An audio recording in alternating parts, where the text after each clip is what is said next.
না দেখুন, আমি বলি ব্যাপারটা, এই কোচিং সেন্টারটা এরকম একটা জায়গাতে কিন্তু নতুন। কলকাতায় বা দিল্লি এসব জায়গায় কোচিং সেন্টার আছে।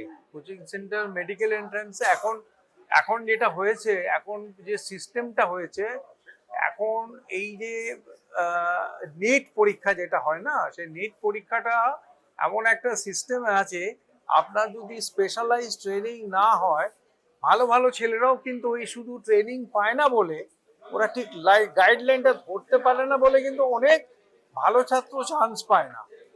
তো সেইটা বোলপুরের মতো একটা জায়গাতে করা মানে, আপনারা এই এটার যে কতটা পজিটিভ ব্যাপারটা ভাবতে পারেন। কারণ অনেক আছে, অনেক প্রত্যন্ত জায়গার ছেলে মেয়েরা তাদের আর্থিক অভাবের জন্যই বা অন্যান্য যে কোনো কারণেও তারা দিল্লিতে গিয়ে কলকাতায় এসে এই ট্রেনিং গুলো চট করে নিতে পারে না।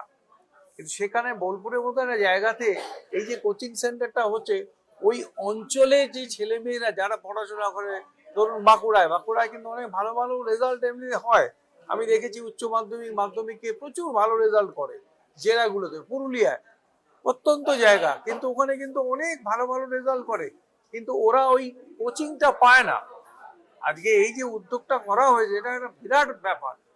এবং এর মধ্যে দিয়ে কিন্তু আগামী দিনে ওই অঞ্চলের ছেলেমেয়েরা একটা খুব বিরাট গাইডেন্স পেয়ে যাবে।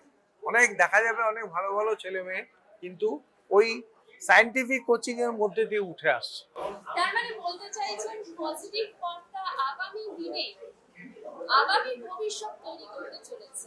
একদম নিঃসন্দেহে, এটা কোনো এই নিয়ে ভাবার কোনো জায়গা নেই। এইটাই হচ্ছে পজিটিভ বার্তার মূল বার্তা। সেটা হচ্ছে যে সমস্ত কিছু পজিটিভ করে আগামী দিনে যারা যে জিনিসটা পাচ্ছে না তাদের কাছে সেই জিনিসটা সুলভে সহজে পৌঁছে দেওয়া, এইটাই হচ্ছে মূল বার্তা।